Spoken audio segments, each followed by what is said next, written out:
I was going to do one of my famous entrances, but I got to work on it before I do it. So, all right, let me get my volume adjusted here. Good to see everybody.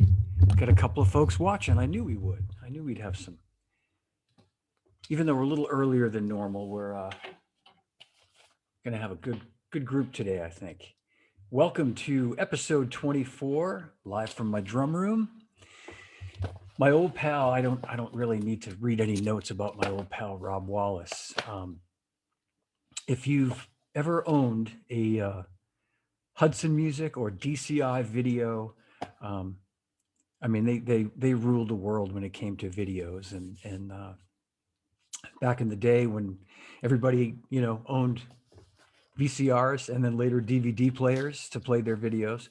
But Rob Wallis and his partner Paul Siegel were the kings. I mean, they ruled the world when it came to instructional video. So we'll talk about that. But Rob has an incredible story to tell.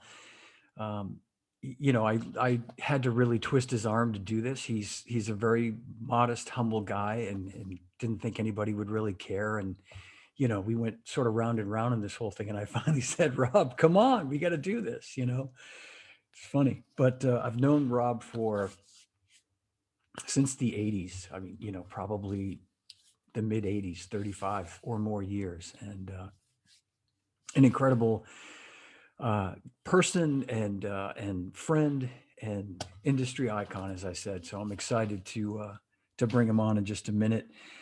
So as I said, this is episode 24, live from my drum room. Don't forget to subscribe to YouTube. I think last I checked, I was nearing 500, if that's even believable. I I don't know how people can get more than 500 subscribers to YouTube, but I might I might actually get there. Who knows? Paul Quinn, thank you very much, my friend, and likewise. Paul said, literally two of my favorite people. Love you too, buddy. Let me just send Rob a quick text. He was having a little snackaroo, and I won't take up too much time, and I'll bring him out in just a minute. But I do want to quickly say before I bring Rob, a reminder that this Saturday, Steve White, the very fabulous Steve White, will be joining me 1 o'clock Eastern time, 6 p.m. in the UK. I know there'll be a lot of UK watchers out there. Yeah, Steve, one of my oldest and dearest friends, and of course, just a spectacular drummer, educator. And what I'm really looking forward to with Steve, besides catching up and having a chat, is he's always very insightful about the music business and the music industry. We've had many a chat where we've sat down with a glass of wine and just over a nice meal and just really got into it. And I'm looking forward to kind of hearing his thoughts about where he thinks we are right now in the music world, with what's been going on for the past year. So that's going to be on Saturday. And then Tuesday, I just confirmed this last night or this morning, I can't remember, but this coming Tuesday, the 16th, I'm going to have Myron Grombacher finally, and Greg Bissonette. Greg is going to be Myron's sort of training wheels, as it were, on this thing, because Myron was a little nervous about doing this on his own. So it's just funny, I mean, it's Myron Grombacher, but Greg offered to kind of, they're like brothers, those two. So Greg will be back for his kind of third installment, but it's really going to be, we're going to really kind of hand it over to Myron to sort of do a lot of the chatting, hopefully. But I've known Myron a long time. If memory serves, um, he can chat, he can gab, so it shouldn't be a problem getting Myron to open up. And that brings us to the following Saturday, which is the 20th, and that will be um, my old buddy Peter Erskine. Very excited about that. Who needs no introduction? Pete will be, yeah, March 20th, Saturday. I want to say that one is at 2 p.m. Eastern time. Not too early for Pete. And then I just this week confirmed Jim Catalano for the 24th of March, which is a Wednesday, and trying to do more of these industry icon guys during the week and sort of, drummers on the weekend, although Jim Catalano is a fine drummer all on his own. And the end of the month, we'll cap off with Andy Newmark on March 27th. So stay tuned. All right. So without further ado, let me get my friend and pal, the one and only Rob Wallis, to join us here. Okay. After that incredible, Rob, I gave you the most incredible introduction. You can't believe it. Uh-oh. Now I'm in trouble. Look at that handsome face. That's what I'm Oh, talking geez. about. You're killing me, man. I wish I looked half as good as you. No, no, no. They put me on a US post stamp, you know? It's How good you to see doing, you. John? I'm doing great, buddy. How are you? I'm good. I'm good. Really good.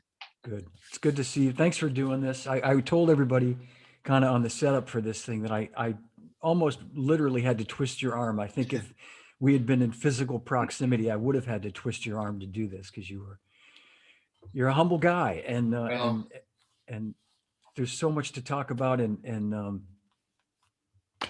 we should jump in, right? yeah, absolutely. You know, So I appreciate that you uh, were diligent and stayed on top of me because, yeah, you know, I still love doing what I do.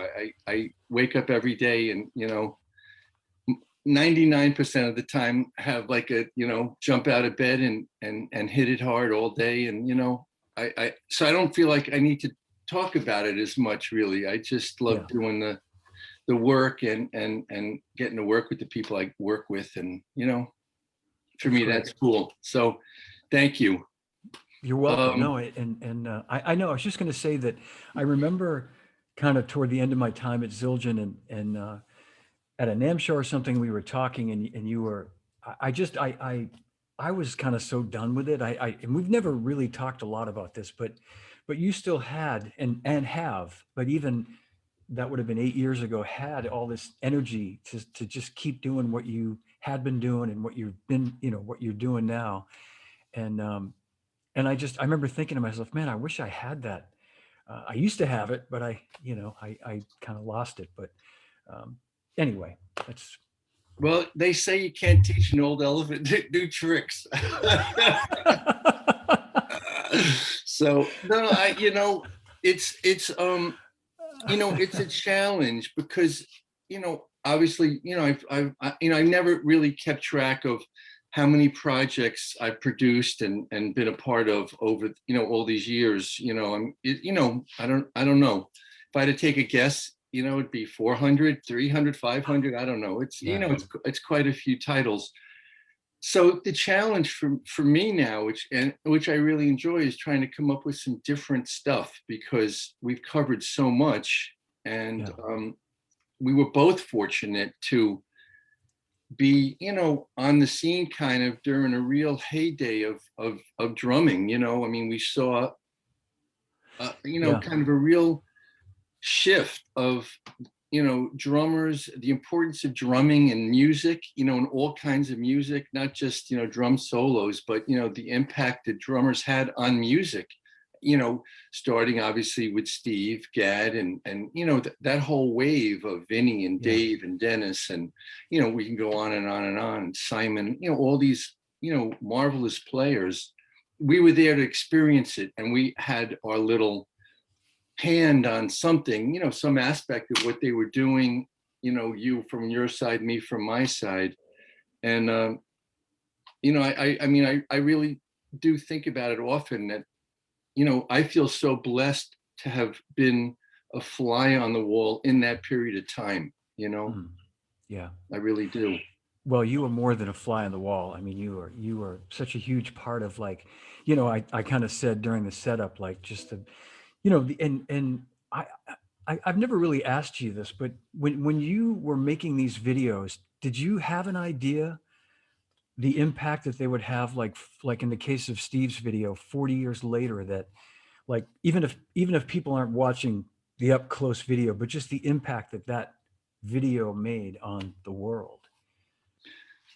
No, I mean, I knew, you know, certainly with in Steve's case, I knew that someone had to, you know, kind of shine a flashlight on him because he, you know, you couldn't see him play. He was Yeah, either in the studio or occasionally, he would show up in a club in New York, or on a big stage somewhere. But there was no real intimacy at that time. So I knew that what he was doing was so radical in terms of the sound of his drums, the tuning, Yeah. and him in particular, his impact on so many different styles of music and how the drums fit into that music and on those records, that I really fought hard to get him to do it. There's Yeah. that, the old story that, we were months into talking and meeting, and he kind of was, yeah, we're going to do this thing. He was very non-committal. You know how Steve is on specifics, right, on the date. And then one day I talked to him on the phone. I was trying to really, get this thing, pinned down. And he had had a bad day, probably hadn't slept in 2 days. He was working around the clock, literally in those days, as you know. Yeah. And, he hung up on me. And I was like, he said, don't ever call me again, and hangs up the phone. And I realized that, my my life was at a threshold.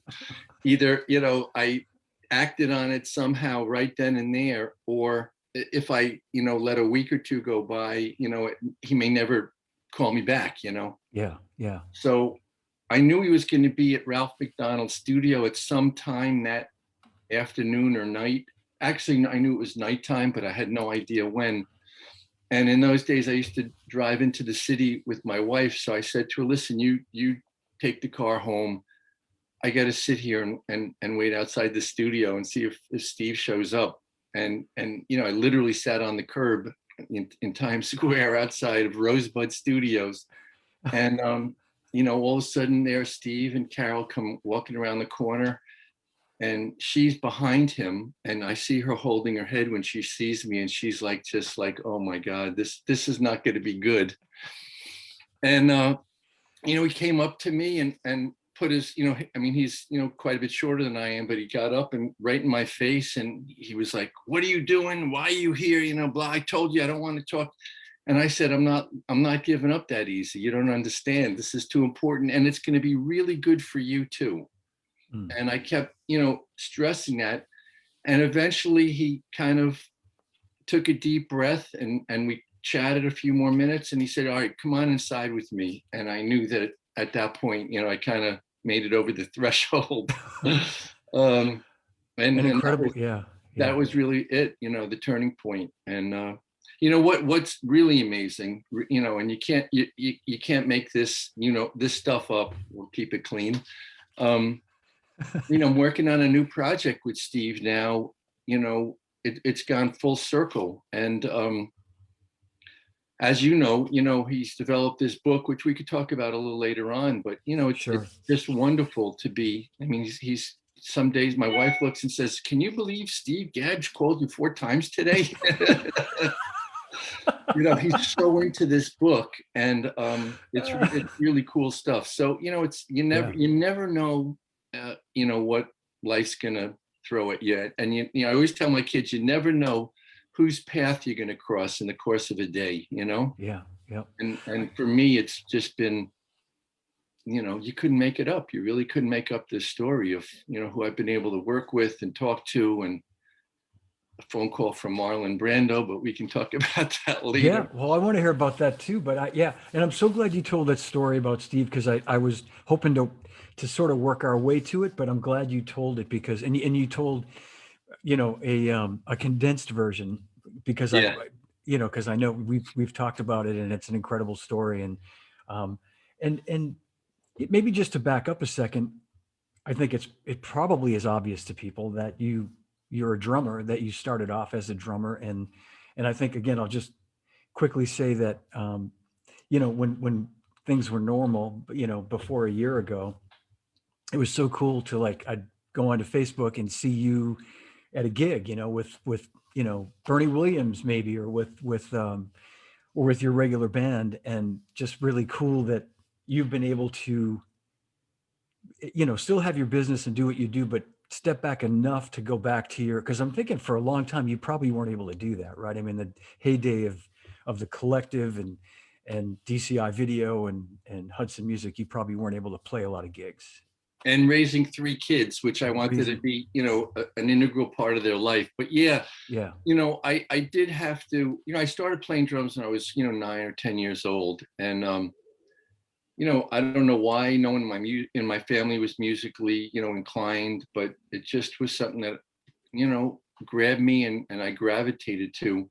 And, yeah, to answer your question, I love playing, but I had to make a choice at some point. Do I want to, be out till 2 or 3 in the morning, and Yeah. doing gigs and stuff in the city, or being able to wake up at 8 in the morning and go to Little League practice, with my sons. And so I really did make that decision because the work stuff during the day, was long hours, Yeah. around the clock. Okay. And I never really looked at it like a clock. I mean, one thing and I'm sure you feel it or felt it and know what I'm talking about. But when we do the stuff that we're doing and that you did, it's not a job to me. It's really like a lifestyle. It's Yeah. I don't ever think, well, it's 6 o'clock, I gotta shut off the computer, it's time for dinner.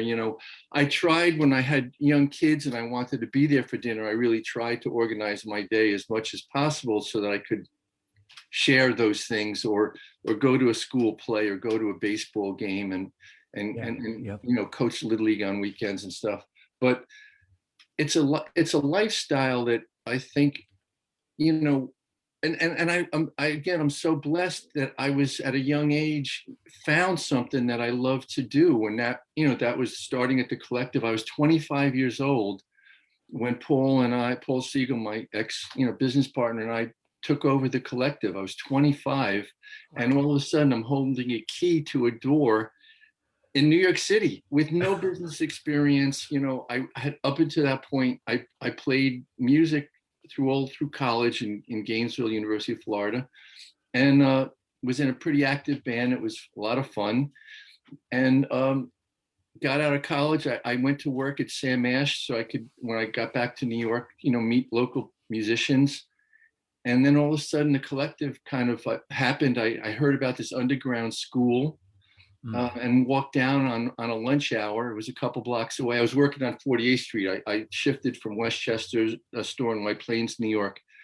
The Ashes asked me if I would help them in the drum department in Manhattan. And I said, sure. I thought it'd be a cool thing to do and meet some New York, players. Yeah. And I went down to the collective one afternoon, during lunch. It was a couple blocks away, and met Paul Siegel. And I ended up signing up for private lessons. And I would go, there at lunchtime to practice a couple days a week because I was living in an apartment. I couldn't practice. And this is pre-electronic drums. So I'd go there and practice, and I got to know Paul a little bit. And literally after one lunch out, he said, don't tell anybody, but Rick Kravitz, the original owner and founder of the collective, he wants to move back to Boston to his family's restaurant business, and he wants to sell the school. And I said, oh, that's really great. I hope somebody buys it and keeps it going. I said, I got 25 cents in my pocket, Believe it or not, that's how it all happened. It was that quick. Paul said, well, maybe we can do something. I said, maybe we can do something. And my wife said, yeah, she wanted me to have some kind of steady, paycheck of it because I was just gigging at that point, working at Ash. Yeah. And gigging. And we ended up working out a deal with Rick to take it over. So there I was, 25 years old. Yeah. And a key in my hand to a door, on 42nd Street that was the collective. And unbelievable. And I think you mentioned that. So you had the collective. That was around 1981. 80. We actually took it over in 80. Yeah. So 40, 80, early 1980. 80. Yeah. And then a year or so later, about a year to 2 years later, you sort of got into the video business, right? I mean, it wasn't. Yeah, it was probably within a year. Yeah. I had a friend who's a guitar player. And one day I think we were on a gig, and he said, "Man, it might be something that you should think about. I have some friends that are cameramen, for NBC in New York, and they're telling me about this new thing that's coming out. People are going to have a box in their living room, and you're going to be able to record TV shows, or you'll be able to record with a camera and plug it into your TV and watch it back. It's called a VCR." I said, "Wow, that sounds really cool." And my gears started turning. And I said, "Wow, look at, we got all these drummers." We were starting to get, master classes. Guys would come into the Yeah. collective. We had a small space kind of in the center of the school, where we could seat 50 people, in folding Mhm. chairs. And so, guys, New York guys would come in, and we'd hire them to do a master class on a Sunday afternoon. And this was in the early days of master classes. Yeah. Yeah. And so I started thinking, well, geez, if there's a way we can film that and save it for our students, for the ones that can't be there on that particular afternoon, that would be a great thing. But then 10 minutes later, I started thinking, wow, people in St. Louis would probably want to see that, in Los Angeles, and, Tokyo, and, London. And that's how it all really started. I said, to Paul, let's try to film, a class. And so, we got Bernard Purdy in. We taped lights up to the ceiling. We ended up burning ceiling tiles. We knew nothing about video. Oh Um, man. Everything I've done, it's been, falling into every conceivable hole and putting, one foot in front of the other. And, it's really true. It's not the falling down that counts. It's the way you pick yourself back up. And Yeah. Yeah. I'm living proof, because I've fallen in every hole you could fall in, and somehow I crawl myself out. But But you guys, I mean, then not to interrupt, but I was going to say that maybe it was just the sheer number of videos that you were doing but I feel like by the mid 80s, really within a few years, you guys had really like locked into a groove of just like the production had gone, even for that time had gone from like the first one that I remember seeing with Steve, which was the beginning, to some really high quality stuff for its time, and then of course it's gone through the roof since then. But um, yeah, you, Paul and I both really felt, and him sometimes even more than me, shoot for the highest possible quality. If we're going to do all this work, um, I was the one that had to sign the checks. So sometimes there would be a little bit of a push and pull on the budgets, but, we always tried to go more than we could afford to do, and come up with, the best way of filming it, either yeah, camera wise, lens wise, audio wise, going to, great studios, using great engineers. So, we tried to really shoot high, and, I think it paid off, in the end. We would have probably made far more money cutting corners, and we could have put out sure, decent product, cutting corners, but we wanted to do the best we could to honor, and to partially honor the people we were getting to work with. yeah, But yeah, by yeah, Steve's, we had a half a dozen videos that we put out, learning the hard way, using flashlights for lighting. I mean, it's like whatever we could do. It was like, duct tape and gum, and that got us through most of the shoots. But it was Bernard Purdy, Lenny White, John Schofield, who was teaching at the school at the time. We did a guitar class with John. Ed Thigpen, we did one on brushes. yeah, yep, Those were the earliest couple, and then Steve's came along, and it didn't take a crystal ball to know that, because he was so being talked about in the early, in 80, 81, 82, he was just, everybody wanted him to be on their record. I mean, his yeah, his red thing was hot, exploding, yeah, and So, you know, it was a no-brainer, and that really put us internationally on the map. You know, we started getting, you know, mail order, you know, from all over the world that wanted it, you know, Steve's video, and that really, you know, launched kind of the whole thing, really. Yeah, yeah, I'll bet. And it must have almost overwhelmed you guys. I would think at that time to the demand for it, you know, to sort of meet the demand because you don't, you know, you want to make enough videos, but it's always that, you know, I would have thought like the cash flow situation would have, you would have had to really watch how much product you made versus what you knew you could sell and all those kinds of challenges you have as a business owner, you know.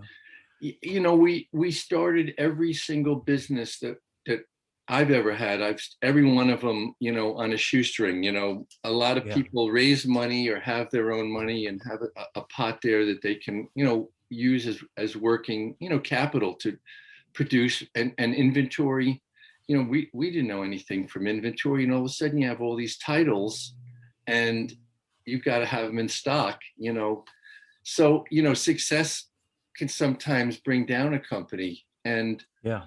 it was really, you know, skipping ahead when you know, DCI had a pretty good sized catalog. And then we started Manhattan Music, which was the book division. And we did a whole bunch of drum books at that point, you know, starting with the Frankie Malavey Latin Rhythms for Drum Set book, and Yeah. Deduca Fonseca on Brazilian drumming, and you know, that whole line of books.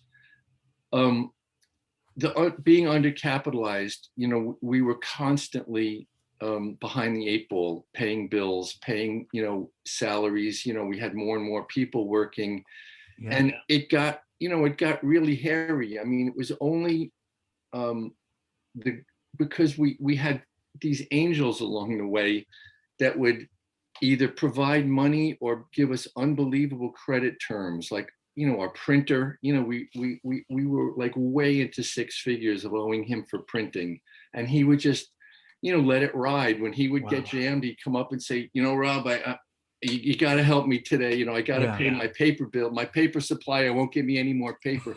But there were all these people that believed in what, you know, especially in the beginning, what Paul and I were doing, and they kind of felt the energy that we had, and they wanted to be a part of it, you know.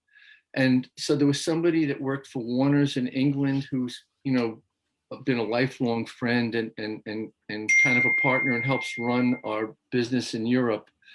At the time, he worked for Warner Brothers, and he would give us big advances before the project even happened. So we had the money to pay the crew and studio and all that. He would advance us money because he knew that, you know, within 6 months or whatever it would take to produce a title, he would have something coming. Yeah. And Yep. and then there was a man, I think you, Jim Fanata at Yamaha Yeah. Yep. Exporting.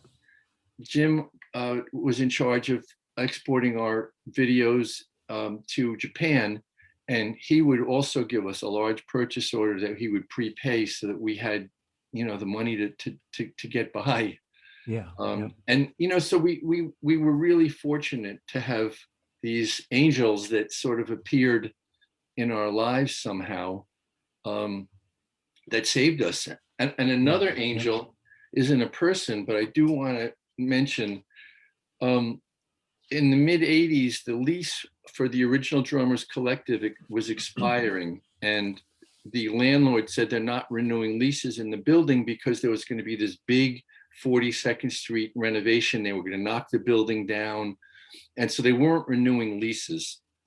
And so Paul and I started a hunt of trying to find a space in New York City that would take a drum school. Okay, yeah, that works really well. You know, you know, what building in the right mind would want a drum school? Yeah. So the days were ticking away, and we were going with brokers and running all over to even Queens and Brooklyn, and, you know, looking where could we move the collective, and we couldn't find a place. And somehow, one day I was looking in the Sunday New York Times. They used to have this big real estate section in a physical newspaper, and it Remember. talked about McDonald's restaurant having surplus property, like property space above their restaurants that they would rent out. So we were getting so desperate. I figured, well, let me, we were like literally months away from not having a space. Yeah. So I called up this number, and I was put in touch with the head of like Northeast real estate for McDonald's, a man named Brian Berman, who became an angel for us. And he gave us the most unbelievable lease. It was like, it started out, I think, at like $2.50 a square foot, which in New York, Oh my even gosh. in Yeah. those days, was ridiculous. But he took a liking to us. He was, a really nice man from Europe. He loved music, and we told him, listen, we're probably down to you or the school's gone. And he gave Yeah. us this ridiculously amazing deal, and actually put us in touch with a builder who they'd worked with, and we worked out terms to build the collective, which until like 2 months ago was there from 1985 till 2020. Wow. Yeah. So yeah, I know the these space angels have well. appeared along the way, and many people that had faith in us that we would honor our commitment or our word, or you know Yeah. that's Yep. really how it all happened. Well, I just want to, speaking personally, and I don't claim I'm certainly not an angel. Ask anyone who knows me. But I remember the first time I visited the school was, I want to say 1989. I'd started at Zildjian that year. I'd certainly had heard of the collective, but had never been to it until I started there. And I remember Colin Schofield, our friend, saying to me, we've got to take a more proactive approach with the collective. We've got to get their, the faculty, I mean, it was a Zildjian strategy, obviously, to benefit Zildjian in our minds, but it was also to help the school. And he said, let's get some of these guys on faculty signed up as endorsers, and which makes perfect sense because you want to have good teachers endorsing your product to influence the students and all that. But to your point, Rob, I remember the first time going there, and I know I told you and I and Paul and John, John Castellano was there at that point, right? By 89 or 90. um Maybe John I wasn't there. Yeah. I'm not, I don't remember that, there's so many dates, and my old age, I don't remember exactly John starting. He may have been around then, Yeah. actually. Well, I just remember there was a vibe in the school, and like this, you said underground, and it's almost like this organic, a real authentic kind of feel that it had, you know what I mean? In terms of like the faculty, the guys, there was like a no, I'll say it, there was like a no bullshit approach to how you guys did stuff there. It was just really about teaching and whatever help anybody could give you guys in the way of like throwing some money toward a master class. I loved the approach that you guys were taking, um, because it was just everybody knew everybody. There was a real community feeling when you went in there. It just had a great vibe, I guess, is the best way to Yeah, describe it it. it, it did. It always did, actually. Yeah. I don't know, it's like, how do you bottle that? It just sort Yeah. of happens. I don't know. It's the people. It was always, you know, the teachers, the staff, everybody was so into it that it was infectious, and I think that, Yeah. it certainly rubbed off to students, and also the collective through very up and down, economic times, and, financial, woes. I mean, the school was always behind the eight ball, monetarily. But somehow, I was just talking to John Castellano last week. He's, everyone is completely out of the collective at this point. There's a new Yeah. owner, it's a Japanese company, but I don't know what they're going to really do with the school at this point. It's, unfortunately, it may have, worked its last bit of magic. I'm not sure. Oh, that's Um, too bad. but we were Yeah. we were saying how for so many years it was like the little train that couldn't get derailed. It was like it made it up every, it would chug sometimes getting up that hill, but we would get up the hill and get over the other side of it. Yeah.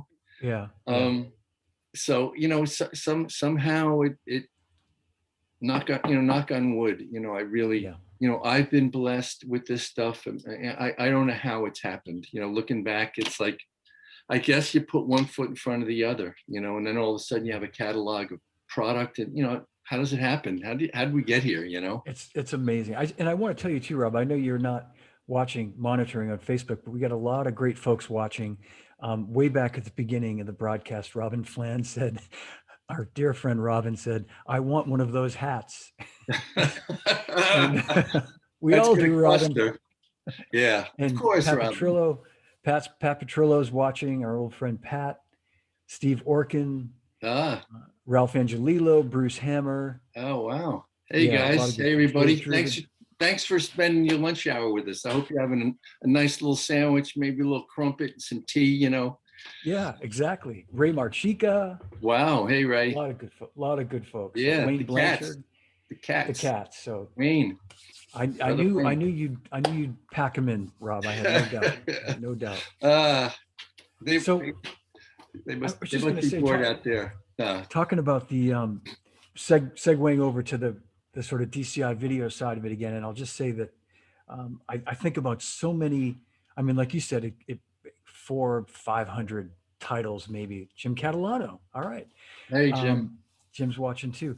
But all those titles, and when you think about, like, I'll take for example the Buddy Rich Memorial Concert, which like these I know there's a ton more too, like the Neil Peart videos and some of these videos that are just like, you know, epic, not just in terms of their sales, but the influence that they had on the world, and how they live on YouTube now. But that Buddy Rich Memorial Concert, and I was privileged to be there. I didn't really know you guys well because I'd only really just started with the company about 6 months before, but I remember it was my first time really getting an idea of what goes into, like what you guys were doing to make that video. And that was in 1989. Right.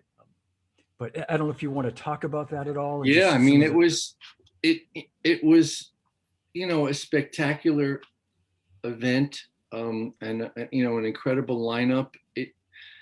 I guess looking back, I don't look back that much at stuff, but certainly that show is one that I have thought about, and sometimes some photos from there, surface. yeah, Lissa Wales, photos from there have come up, which is amazing.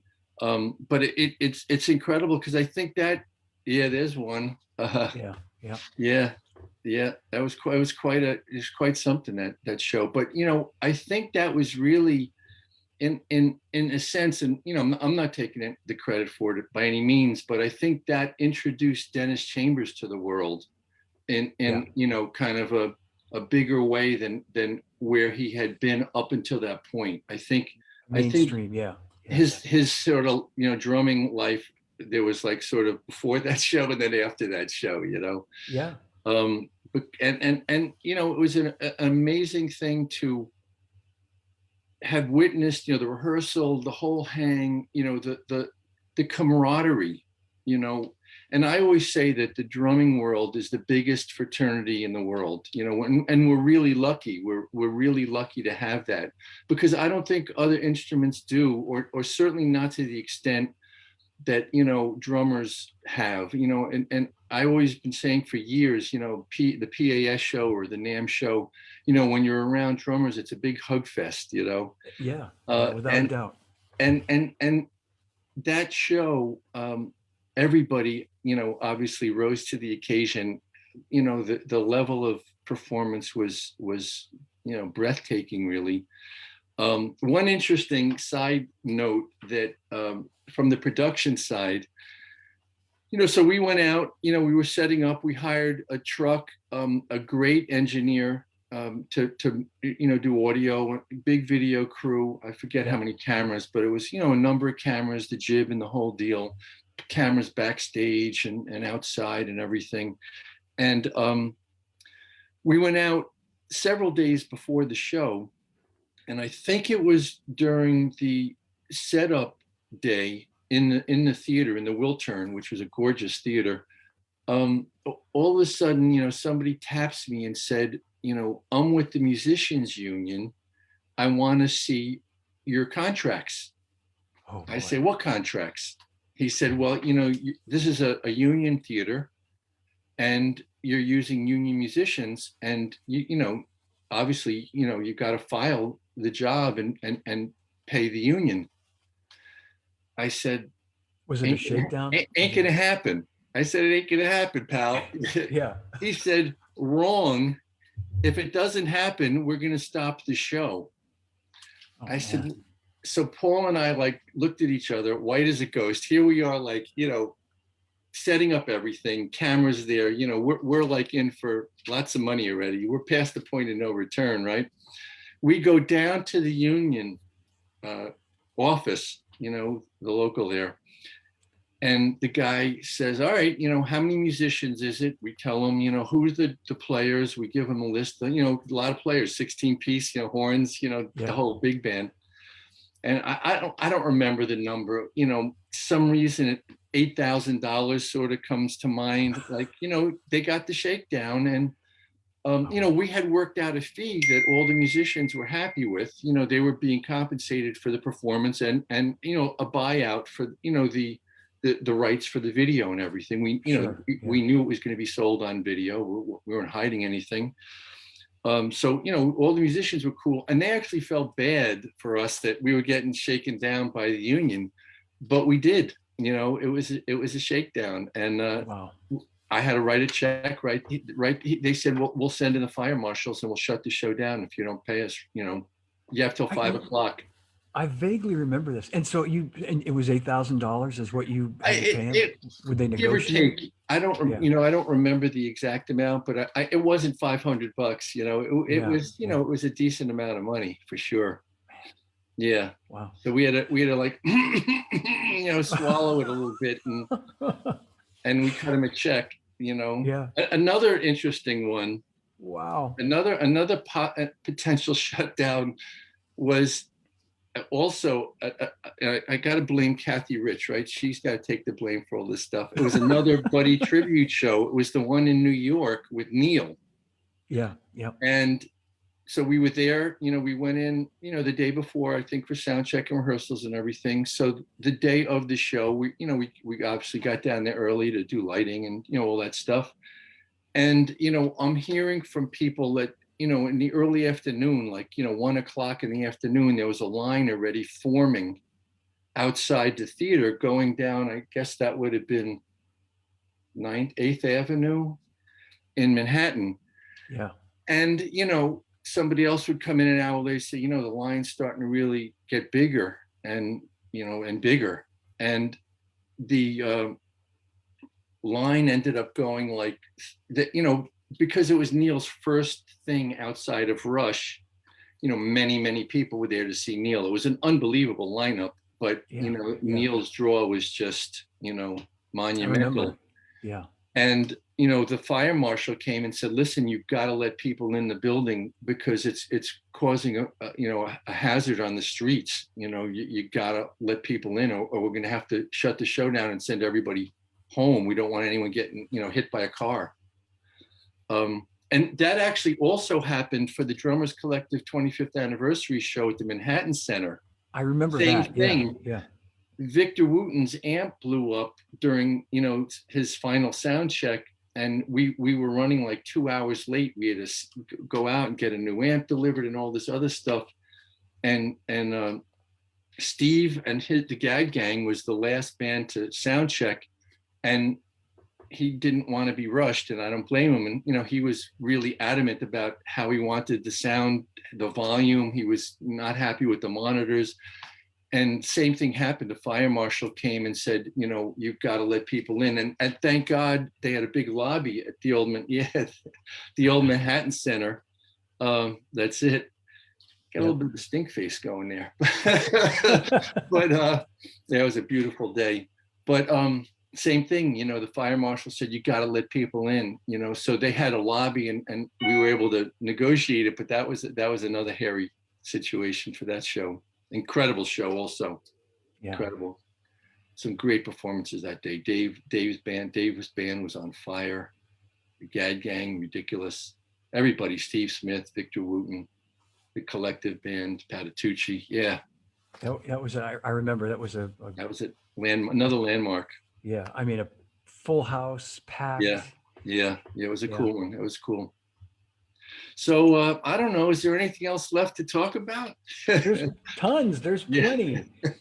I'm going to just see if there's any questions. And I do this all the time. Um, oh, Michael Vosbein saying, I don't think you and I would be doing these kinds of shows today without the pioneering work of Rob Wallace. Well said, Michael. Let me see that Absolutely. question.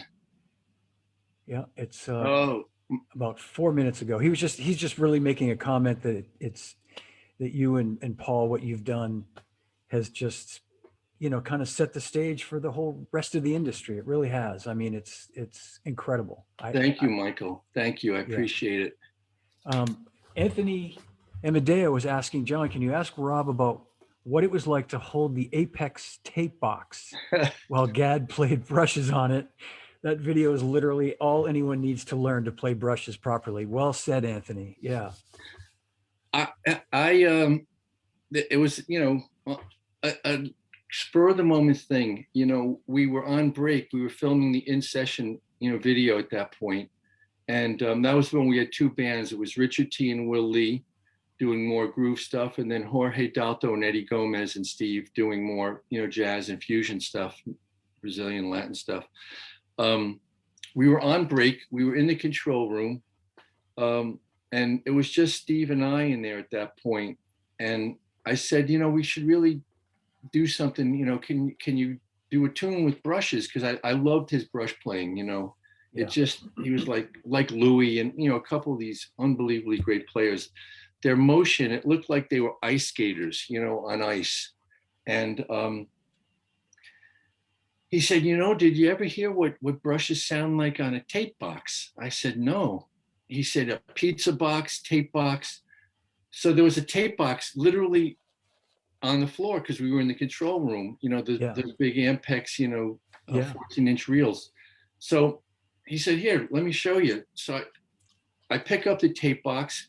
His stick bag happened to be in the control room. He pulls out brushes. He starts doing this thing on the brushes. I said, oh my God. I said, wait, don't move, sit there. I went and got a cameraman. They were on break. I said, guys, I'm really sorry. I need somebody to come into the control room right now and just film this little thing Steve's doing. I don't know how long it's going to be, where it's going, but I just, want you to film this. Yeah. So I was the human, tape box holder. And we did it. And that was the result. He started humming Blackbird. I could hear him hum it, Yeah. And what was interesting, years later, I remember seeing him in a clinic. I think it might have been PAS when he did a brush thing, and he actually did the exact same thing. And he sang Blackbird. I mean, he had the courage to kind of sing it into the PA system in the big room. But when we did the tour, all those Mission from Gad tours, Rob, not to interrupt you, but that was he opened every clinic.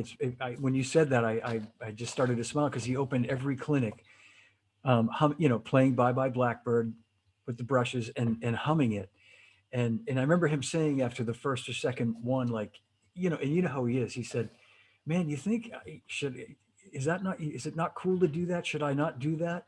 I'm like, why would you think that? Like it's an amazing way to start it. And plus it really highlights your brush playing. And then the answer, of course, I mean, he loves playing brushes. He loves playing that song. So it was what he wanted to hear, but I wasn't saying it because he wanted to hear it. It really is so special to hear him play brushes. Like you said, he's just got this fluidity that's just, you don't think of him. Most people don't think of him as a brush player, but fabulous brush player. Yeah, great brush player. What's amazing, and I'm sure you saw it every show, John, and it's interesting. I didn't know that every show started with Blackbird like that. Steve has the ability to sit down, and he is in that moment of the drums. He could have just had a car accident out front. We could have, you know what I'm saying. Life could have been getting in the way. The minute he sits on the seat, his focus is so deep. And that's what blew me away many times seeing him play was that concentration and focus, and he played it like it was the last time he might ever play that song again, Yeah. and Yeah. he can just turn on a dime from life to drums. And I'm actually, to be honest, with this book we're working on right now, I mean, he called me last night. It was 10 o'clock New York time. He's in England, as you know, Yeah. doing a record. He's in this bubble, and he's in quarantine right now because he just got there a few days ago. But I said, Steve, it's like 2 or 3 in the morning there, right? He said, yeah, man, but we got to make sure this is right, and Yeah. Yeah. we're tweaking the book and everything. I mean, he's so focused on the details. It's mind blowing, really. At his age, with everything he's done, I can't imagine the number of hours he's put into this book. I mean, it's hundreds of hours. He would call up, and say, listen, go to exercise 27, go to the fourth bar, second line. I want 2 eighth note accents there. They got to be accented. It changes the whole feel of the pattern. I was okay, Yeah. Yeah. I and know. I know. When a year ago when he started it, he was well. It wasn't right after he started it. By a couple of months in, when he had a bunch of pages, he'd call and he'd say, "I got a few more pages. Do you want me to send them to you?" And he would text. He would take a picture with his phone and text him. And I couldn't get him to text for years. Steve, just text me the info, and oh man, I'll just call you with it, or something. But so then he's texting these pages from the book, and I'm excited about it. I'm excited that you're involved. Of course, makes perfect sense that that long partnership, and it's exciting to see him so excited about it, like you said. That it's he's incredible. yeah he's Just to talk about that for a second. yeah, So yeah, I absolutely. sent a couple pages to Steve Smith. He kept asking, like, has anyone seen any of this? Like, what do you think? Joe Bergamini is editing it. Joe, what do you think? And Joe played it down. I like had to turn the metronome way down to play some of this stuff because it's Yeah, it gets pretty interesting, and there's displacements involved. It's not a flam paradiddle by any means, yeah, although it uses a lot of them. So Steve's inclination, he was in New York and has a little practice kit set up. His inclination was to take these rudimental figures and exercises and put them on the kit, because he's been shedding a lot of the Wilcoxon book over the last few months, and he's posted some incredible videos. Steve yeah, Smith, that yeah, is, doing Wilcoxon on a kit, which a lot of guys have done for years and years. There's so many ways of doing it, and I know a lot of great teachers have used that as a core for independence and learning swing time and stuff, and doing the Wilcox exercises between hands and mhm, feet and whatever. So Steve's inclination, because he'd been coming out of it, was to take the Gads books material and put it on the kit. And all of a sudden I sent it to him, and like half an hour later, he's texting these 30-second and minute long videos. He sat down and just ripped it out, and that was it. yeah, yeah, Where other guys, we sent it to somebody like Dennis DeLucia, who is a rudimental drum corps, master, yeah, yeah, yeah, sort of one of the godfathers. He loved this stuff. He loved the fact that Steve went back to his roots to write this book, and he loved the exercises.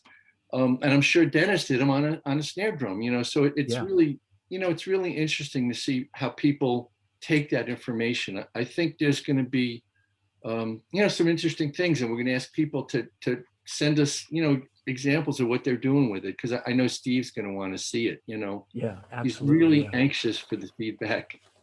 I've been studying, and I'm going to go back and continue. But last spring and a little while over the summer and in the fall, I was studying with a drummer, a local friend of mine here in town, Chris Anzalone, another left-handed drummer, and because I really during this time wanted to just kind of get my reading together, and so Steve would ask me what I was working on with Chris, and then he said at one point he said, um, do you think your teacher would want to look at some of the stuff I've been doing? And I'm like, are you kidding me? Like, I didn't want to ask you if I could send it to him, but he said, we'll send it to him and see what he thinks. And Chris, he could even be watching this right now. When I sent it to him, he thought I was kidding. I said, no, really, this is a book that Steve's working on. Don't send it around to anybody, but he wanted you to see it. And I think he was just more floored than anything else that like Steve wanted to know what my drum teacher thought of what he was writing, but that's Steve. He's so genuine that way where Yeah.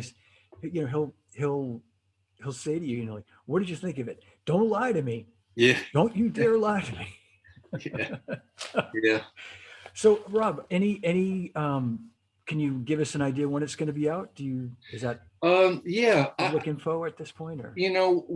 We're figuring out, there are a couple of exercises that, some pieces Steve wrote that cover 3 pages.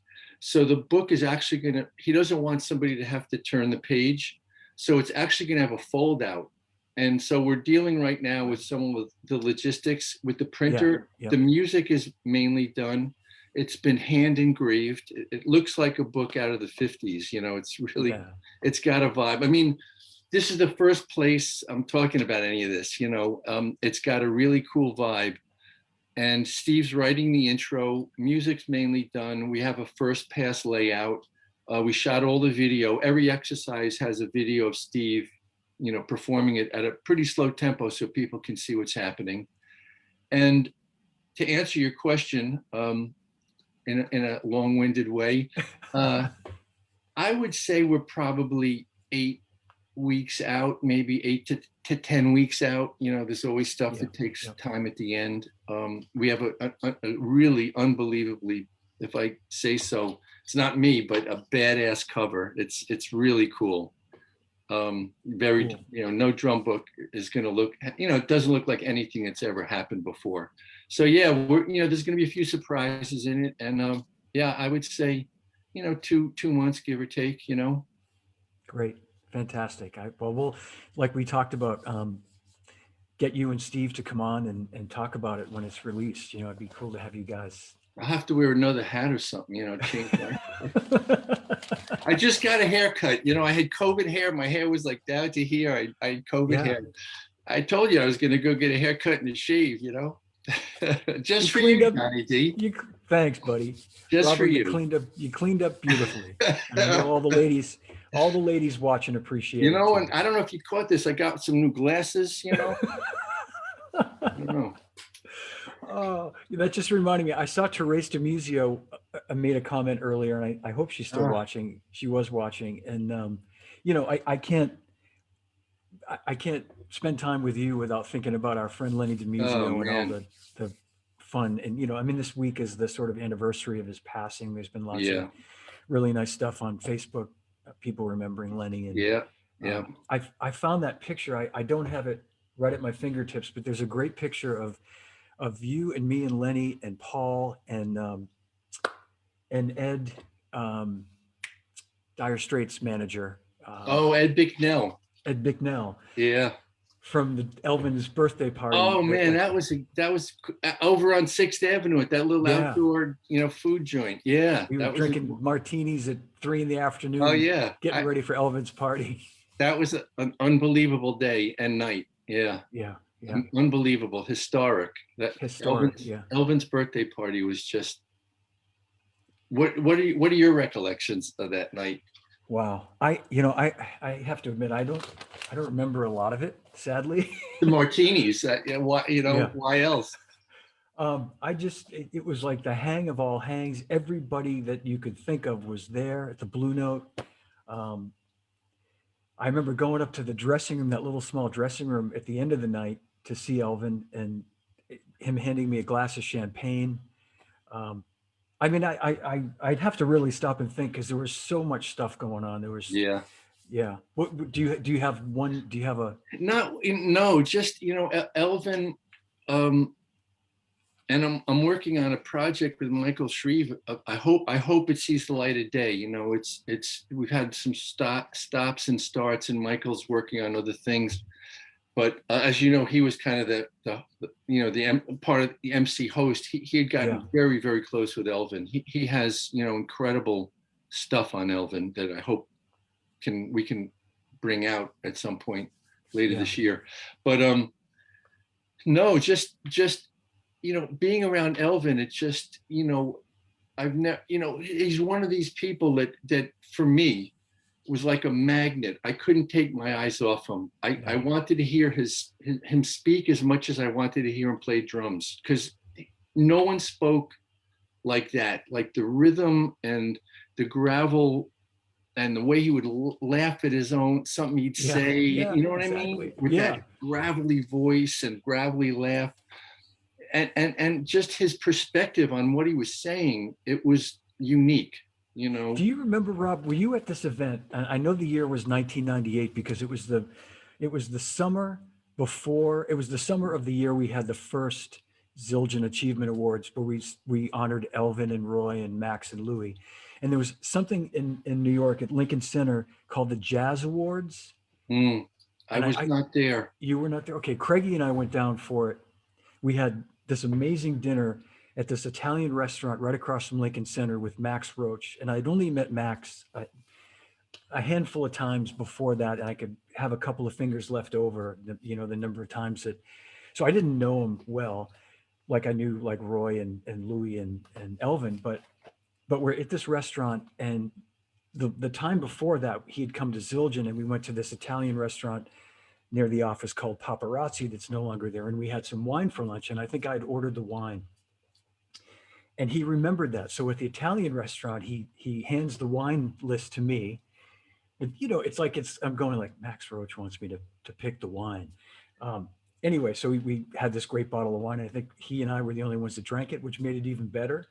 And so fast forward, we go to the Jazz Awards, and it was I think it was sort of thrown together. I feel like Peter Jennings was a speaker or a host, because we were backstage and we saw him. And anyway, Elvin goes up to either present an award or receive an award. He's up there making a speech, and this is where the whole thing the story comes to a point. He's speaking, like you say, with that rhythm, and that he's pausing, and he's got that low voice, and he's going, and he's kind of quiet. So you had to really listen to what he's saying. And all of a sudden, an alarm bell, one of those bells that goes off when somebody opens a fire door, and it's going ding, ding, ding, ding. It's going off in the background, and it's really loud. And he continues to talk, and we're all just hoping someone's going to figure it out and shut the thing off, and finally he stops and he goes, ladies and gentlemen, dinner is served. And it brought the house down. I mean, God, that's perfect. My timing is nothing like his, but it's just, he finally had enough. He's like, dinner is served. That's perfect. So one time, Zildjian, I may have been you, asked Paul and I to get some interview footage for one of the videos that was being put together. And would we bring a cameraman and go down to Elvin's apartment, and film him for half an hour, just, a couple of questions that he would then, answer. So Paul and I went down with our cameraman that we worked with, and, we didn't know anything, what to expect. I really had very little interaction personally with Elvin. We say hello and see him at a PAS show or whatever, but nothing one-on-one like this. So we go to his apartment, Kiko lets us in, and, we're setting up in the living room, and we finished the interview. Elvin was, a complete, champ. It was beautiful.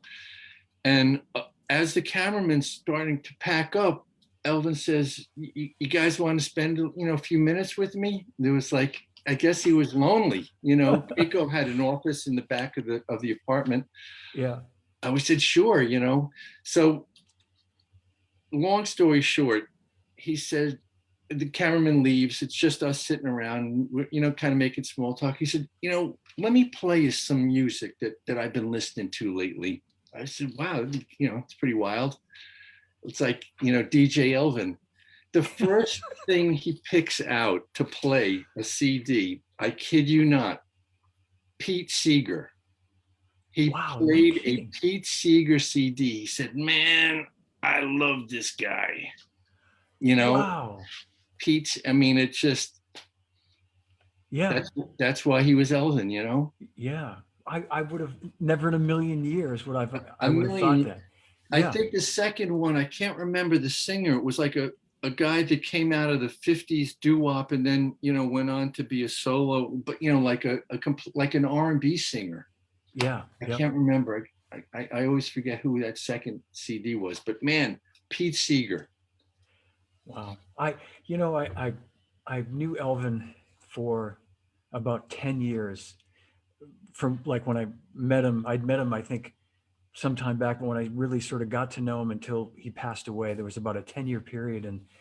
And I just, like you said at the very beginning, Rob, like I feel like you and I and other people that we know are so lucky to have, kind of been around at the time that we, got into the business, that these guys were still walking the earth. And I have so many memories of Elvin, like just, when he'd play the Regatta Bar for a week. And the day before his first show, he'd come in a day early and we'd go to dinner at Legal Seafoods. And it was the most memorable thing, event as you can imagine. I'm sure, and you've probably had a time or two like that with him, and you've been with plenty of drummers to know. And it's just this 3 hour ordeal, 4 hour ordeal of just like stories and great wine and endless amounts of food and great vibes, and he represented all that. Yeah. I mean, wouldn't, I think back at, dinners, after a NAMM show and a couple in specific, I just wish I had a tape, just even a little tape recorder to have taped the conversations. We kind of did. Yeah, there you go. That's This one is of them right there. Look at a that. great one. Zig, Yeah. Earl Palmer, Steve, me, you, and Paul. That's some royalty, some serious royalty right there. Wow, that's a great picture. Yeah. Yeah. Yeah. But And those glad to be kind of there. dinners, and when those guys would start telling stories, it was just unbelievable. There were a few that I done with, Paul, Jim Keltner, and Hal Blaine.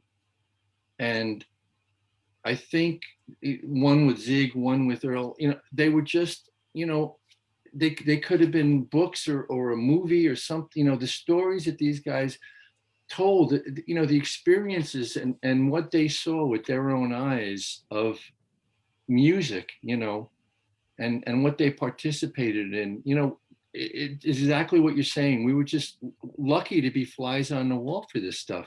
Yeah. Yeah. These are the guys that wrote the book, period, and we got to know them and, get phone calls from them and talk to them and know how their I know. families are doing. And and yeah, and and learn and get to know them as humans, which is yeah, just the and I like yourself, I never take that for granted, that I know that's a really fortunate thing that we've been able to do, is to, so many people put these guys on a pedestal, and that's fine, um, and to know them as humans is like another completely different level of just how amazing it is to not only have their music and their influence and what they've done to your life in terms of influencing your playing, but like you say with Steve, and him just being such a down to earth guy. And Simon Phillips called me. I had Simon on a week or two ago. He called me the other day and we were chatting, and I'm helping him in a little side project that he's doing. It's funny. I think of Simon as a guy that about the same time I discovered Steve and Vinny and all these guys in the late '70s, early '80s. I was a freak about Simon, and he's just I don't know. You know what I mean? yeah. He's just a regular, He's yeah, great, great, great, great guy. Great, great regular guy. human. Yeah, yeah. Funny Um, guy, really funny. So I don't know, when I think of Simon, I don't know why. I have this one image when we shot his instructional videos. I guess that was in the 87, maybe 88, somewhere around that time period. We were down at this big studio we were working at, NFL Films down in South Jersey. And, we did a whole bunch of shoots there. They had a real nice facility. Simon, we did a thing about tuning drums, and he said, here, turn the camera on, and he lays his bass drum down, and he starts putting the heads on, and next thing I know, he's like he jumps up on the drum head. I was like, first I was shocked he didn't go right through it. Yeah. And you know how Simon has like a very proper way of speaking about everything. No, you need to seat the head properly. And I found this is the best way to seat it. Yeah. The weight, my weight is just the right weight, and I can press down and I can evenly tune the drum at that. It was like that to me. It's like, whoop, there goes Simon. I thought he was trying to like do like a trampoline thing or something, It was really funny. I witnessed that, Rob, when the first time I met him was working at a music store, E Wurlitzer in Boston. 1982, he came in to do a clinic, and he had his drum tech, Ravi. He told the story on the show a couple weeks ago, but they'd flown in the day before, and then the day of the clinic, they come to the store, and the drums had been shipped in. Either they were his drums, they'd come from Tama in Pennsylvania, Ben Salem, and so him and Ravi put the kit together. And I remember he was changing out the heads, and he did that. And I thought he was just sort of kidding. I thought he was, it was just a little bit that he did, but he was, as we both know, he's dead serious about that stuff. It's just like the towels inside. He's like, do you have some gaffer's tape? It's got to be gray gaffer tape, yep, I can get some of that, but no, I mean, it's a quick funny Simon story that you and I can laugh about now. It wasn't real funny at the time, I remember, but after one of the Modern Drummer festivals that he did sort of in the early 90s, he was staying around town for a couple of extra days, and we had worked out having him at the Collective for a clinic. I remember working it out with John and probably yourself and Paul. So I think it was like the Monday night after the MD Fest, or maybe the Tuesday night or something, no extra charge to get him. Why not? Let's have him do a clinic. And I know it was after we'd had Tony Williams there. So Tony had already sort of set a precedent for using the PA that you guys had, which was a pretty, basic PA, because it was a small room and you could mic the drums, but it wasn't designed for, like pro sound type audio. Right. So Simon comes in, of course, and he has very specific specifications for microphones. He might have brought his own mics, but the board had to be this, and it had to be all this stuff. And I remember I don't know if you were there at the time, but I was there, and I was like, well, Simon, it's drummers. We've had Tony here last year. We've had Srilak Gertu. And that's just Zildjian, but they've had a million guys do clinics in this room. And he said, and he didn't say it to me, but he said it might have been John, or it might have been, I don't know who else was running the school. It was before Anthony and Tony. He said, well, I'm going to have my way one way or the other. So the question is, am I going to have it now, or am I going to have it later? Like, so I called SIR, and good old Ralph at SIR had a PA there. Like, God's honest truth, within an hour we had a PA upstairs loaded in. Yeah, it was amazing. Like, I think I bought him, 5 lunches after that. Every time I came to New York, it's like, I'm taking you to lunch. I don't remember that story. Wow. Yeah. I remember the clinic. I remember Simon, being there for sure. Yeah. Wow. And it was great. In the end, it was, it sounded like Simon. It might not have sounded like him, his sound without that, but it was you can laugh about that. But that's exactly the point. It's the recurring point here. These guys that they care so much. It was so important for those 100 people in that room to hear Simon the way he wanted to be presented. You know what I mean? Yeah. That he was willing to, unfortunately, you as a friend have to bust your chops to to pull the trigger on something like that, you know? Yeah. And Yeah. I've seen that so many times. You know, I was talking yesterday to Jonathan Mover. You know, we filmed Steve Gadd, the video stuff for his new book. At Jonathan has a beautiful studio out in Mm, LA. mhm. They did a live little live festival thing through the studio there where guys went in and recorded. Right. And we were talking about Steve's, you know, kind of attention to detail. And Jonathan said when he was doing the sound check for the Gad Gang, you know, for Steve's, you know, performance recording, he said Steve would, you know, he thought they dialed in the drums, everything was sounding really good. And Jonathan's a pretty experienced guy, you know, he's produced stuff, he's a good drummer. A lot of Sure. Yeah. studio. He owned a studio in New York for like 30 years, a very nice studio. We did some Yeah. things in. He said Steve would he said, all right, you know, let me go out there and hit the toms, record it. I want to come in. He said he was back and forth, listening to the most minute, you know, detail.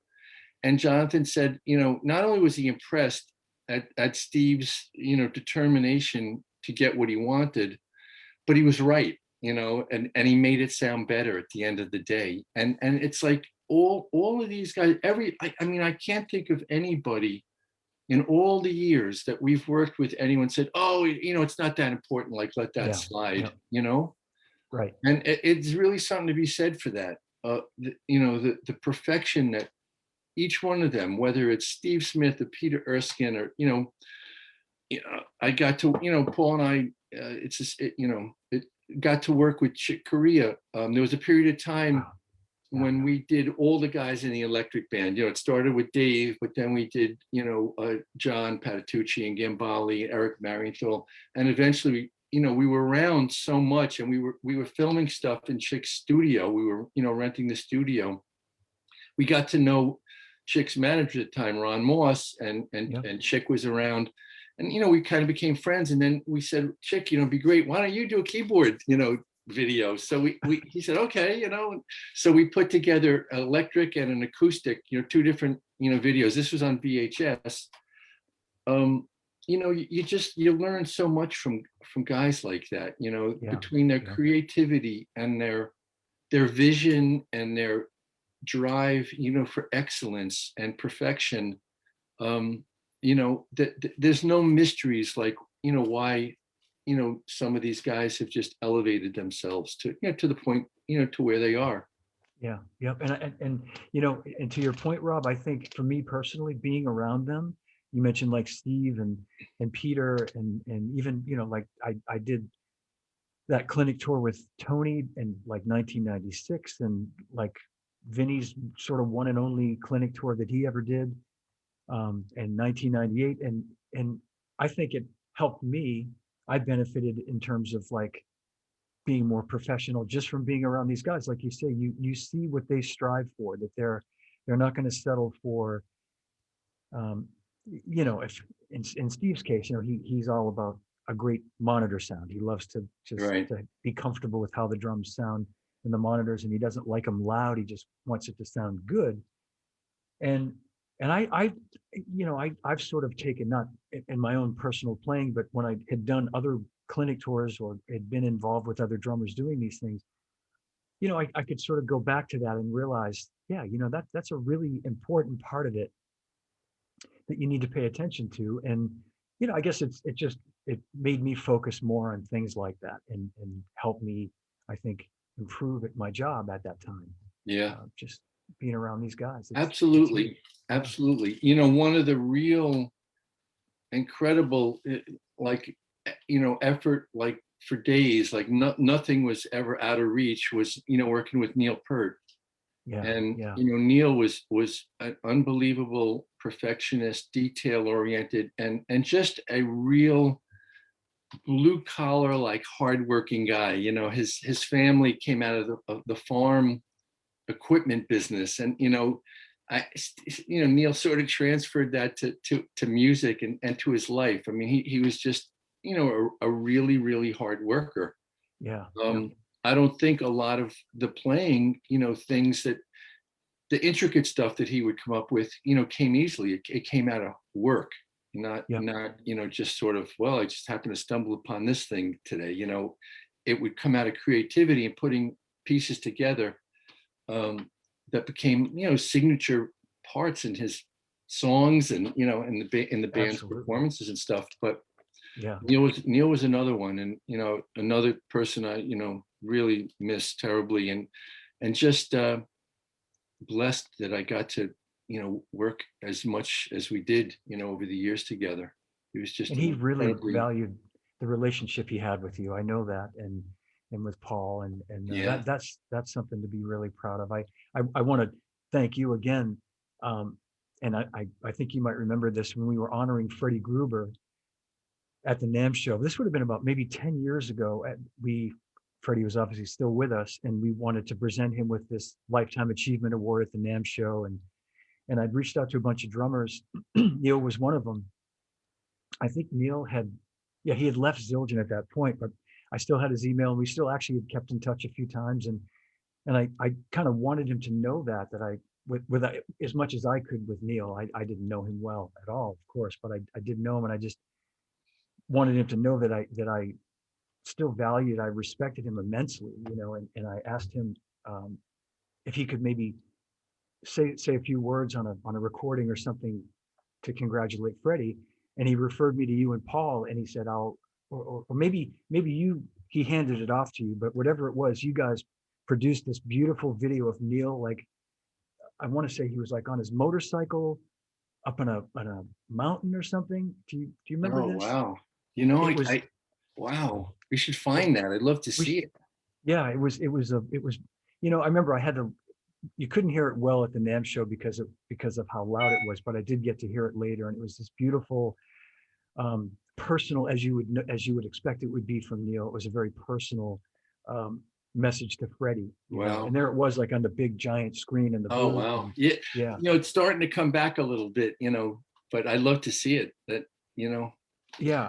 I don't, maybe you probably have it in an archive somewhere, but yeah, um, maybe I'll have to see if we can find some. But yeah, I mean, Neil was just so well spoken, just yeah, off the cuff. He was always, everything was one take with him. I mean, it was amazing.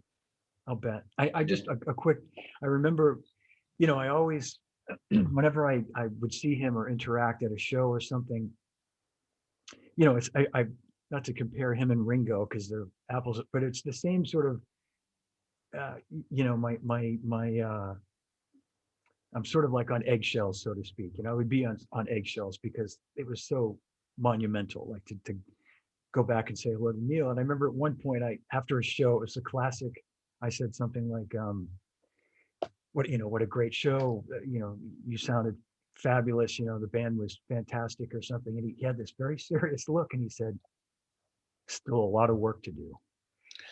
And he was serious, like he didn't want to be complimented. He just was like, he's like, I think he might have said like, well, thank you, but there's still a lot of work to do. Wow. And when as I got to know him later, I realized he was very serious. Like, this was not a false, humility kind of thing. He was very, like, he probably was thinking like, yeah, I still got to work on my shit. Yeah. But Yeah. Humble, anyway, yeah, incredibly humble. great Um, stuff. we should maybe, it's getting long here. I Yeah, don't yeah. want to I don't want to overextend my welcome, Johnny D, No, but Rob, you couldn't do that. I know. I knew this was going to happen. yeah, me too. But there are a couple quick things Sure. I want to just touch on real quick.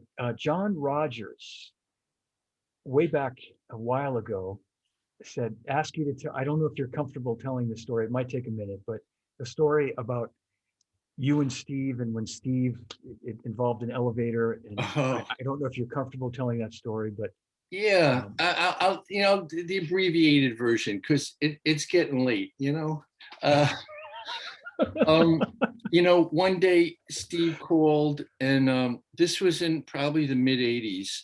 There was a period when he was I was in touch with him a lot, for whatever reason. I mean, even Zildjian, Colin used to call me to get messages to him, yeah, and we became kind of almost like a message center for a little while. I remember one day Colin asked me to fly up to Zildjian for the afternoon with his cymbals so they could stamp them, because the stamp had worn off. And Yeah. I Yep. don't know if it was, were you there? I don't remember, I don't know if I was but there. we I know went out I've for heard the lunch. story. Colin Yeah. said, listen, we'll pick you up at the airport. You'll drop the cymbals off. We'll go have lunch.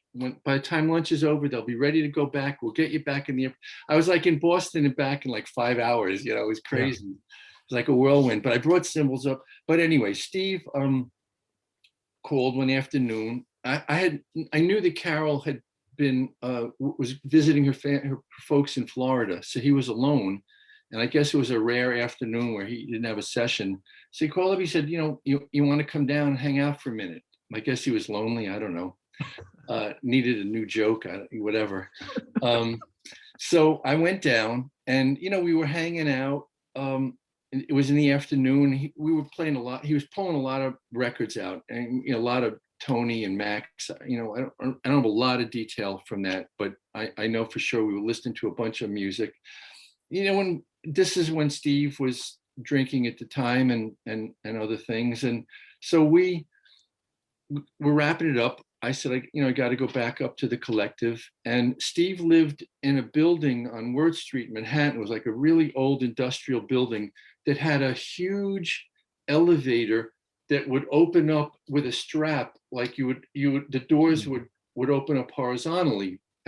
But this elevator was like the size of this room. You could fit a car on it. It was an industrial loft. Yeah. So Yep. Steve is off on my left. I lift up the strap and I step on the thing, and these giant doors, they're probably 10 feet wide, you know, steel, open up. And I'm saying to Steve, you know, whatever, I'll catch you next time. We'll talk soon. And I'm literally lifting my foot into the elevator, and all of a sudden Steve comes and grabs me and like pulls me away from the elevator. It's like, what the hell is going on here? And I look, the elevator was not there. It was down on the ground floor. He was, I think, on the 6th floor. I would have fallen down this empty elevator shaft, Oh boy. 6 stories. So I always, you know, it's like a funny thing, you know, I say, you know, Steve Gadd saved my life. No, I know you sort of have to laugh about stuff like this to just get over true story. Yeah, but he really did save your life. Yeah. Which means, actually, I guess, more ways than one with business and everything else, but you know. I was going to say that you kind of have to take his call when he calls you 4 times a day. You got to tell your wife, well, no honey, problem. He did save my life. Yeah, that's right. Right. I'm going to let you run, but I feel bad that we haven't talked about Drum Guru, and I put it on here, and if you want to take a second and just direct people to that. You know, I mean, it was an app, I don't know, probably 7 or 8 years ago. You know, I thought it would be a cool thing to have an app that was in the Apple Store, where you could get lesson packs with, you know, drummers, and there was music transcription and video were the 2 main components. And for a little while, it did really well. We actually charted on the Apple, you know, I don't know if it was the edutainment, you know, category, but Drum Guru, they have these charts they come out with weekly, and they sent me this email that we were like charting on there, which was, you know, amazing. But yeah, that was cool. And now we've integrated it into the Hudson Music site. So all those lesson packs, there's like 100 and something packs with, Chad Smith and Garibaldi and Mike Portnoy and Steve Smith, Gadd, you know, lots of stuff. Then there's a whole bunch of bass guru packs too, with Victor Wooten, and, you know, really some cool stuff there. So yeah, it's just another catalog of content that's in the Hudson Music website. You know, we've got this website that I hope, you know, I mean, people are definitely checking out. We've got over 250 drum books available digitally. So you go on the site, and if you want Ted Reed or Stick Control, yeah, that's a good one. Jim Chapin's book. Yeah, that was backstage at a Modern Drummer show. Yeah, that was quite a day. But we've got this you know, catalog of hundreds of drum books that you can just download to your device, and it's, you know, it's been really taken off this year, especially with people kind of locked in with the pandemic. You know, it's worldwide, obviously, and Yeah. I made a big commitment about 2 years ago to digital, and it really, paid off, and people really appreciate it. We keep the price real, we try to make it as affordable as we can afford to do.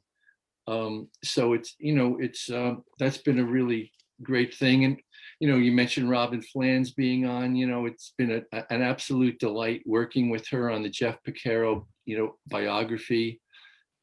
It's actually, I just got a proof today. It's coming out in soft cover in Italian for Wow. Italy, and it's Yeah. being translated. I just got a proof in French. It's going to be available in France and Italy in those languages in a soft cover version, which I'm really excited about. And also today I got Liberty DeVito. We're going to be on Audible. His book is going to be available through Audible as an audio book through Amazon. Fantastic. Yeah, I've got to get that. Yeah. And it's really cool. And he added in a bunch of stories. He recorded it at Richie Kanada's studio, Billy Joel's original sax player that Lib played with for all those years. And Richie and Lib told some extra stories. So it's really cool stuff. So there's a lot. We got a lot going on, for a little company. Always do. You always do. And this is, and really I feel like we've only scraped the surface. There's like so many things. I'm glad you mentioned Robin's book, the Jeff Piccaro book. It's about time, because I meant to talk about that, and we had done a great show a while back on that. Yeah, so that was a good one. that was fun. All right. Well, Rob, thank you so much. My Hopefully, pleasure. yeah, you'll be back out there gigging again soon. Yeah. All of us will be doing that. I actually have a theater show exactly in a month. It's the first gig in a year. Yeah. I'm in this an Allman Brothers tribute band, Yeah. and very strong band. We started doing theaters right before the lockdown. We were doing kind of all over the East Coast. So we have our first theater show in Jim Thorpe, Pennsylvania, in the middle of next month. So And it'll be with all the new protocols and I think it's 50% capacity. Everyone's got to, wear masks. You got to be, seated. You can't be running around the aisles. And it's a fun band, strong band. I love playing that music, and it's a lot of shuffles, which I love. So it's been fun. That one's been fun. You need another drummer. Yeah, man. It's exactly, B3, Leslie, it's all two kits. It's completely, trying to go old school. We don't try to change anything. Really, four excellent singers in the band. Yeah. So we're having fun with that. So hopefully that'll start gearing up, and hopefully everybody, including you, John, and everybody, will start getting their music chops back, out there, and this thing will start opening up. I think we're really getting close to that point where we're getting on the other side of this thing finally. Me too. I'm feeling it too, and I'm looking forward to getting my shot whenever that can be, hopefully soon. And I'm embracing the whole idea and just wanting to get out there. So don't go away yet, Rob. I'm going to end the stream and ask you to say goodbye to everybody. Okay. Thank you, everybody, for hanging with us. It's been fun chatting about this stuff. A lot of it I don't think about, so it's kind of forcing me to think back. But thank you, John. You do a great service bringing people and information out for those that are interested. So, and it's always great to hang with you.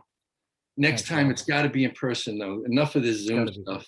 It's got to be. And I'll just quickly say, my son, I don't think he's watching because he's probably works from home, but he still talks about the time we had dinner at the NAMM show at one of the joints in Anaheim, his best friend, you and me. And, he'd heard me talk about you, but he went into it thinking it's one of Dad's friends that works in the business. But he was so fascinated with the stories you were telling and we were telling together, and he's like, "That guy is so cool." Anyway, yeah. I should tell my kids that. They think I'm probably, an old nerd, I don't think so. All right. Well, hang on just one second, Rob. I'm going to say goodbye to everybody. Thanks for watching. This has been, I'll bet, more fun for me than all you guys watching. And I know it's been fun for you guys. So thanks for watching, everybody that's out there. Therese, Demuzio, Anthony, the two Anthonys, Danny O'Keefe, Warren Oates, yeah, DeCarlo, Wow. all you guys, Ray Marchica, Penny Lane. Thank you guys, Robin. We send you our love. Tune in Saturday for Steve White, 1 p.m. Eastern time. And another big hand for Rob Wallis. He's the best. Thanks, John. All right. See you guys soon. Hang on, Rob.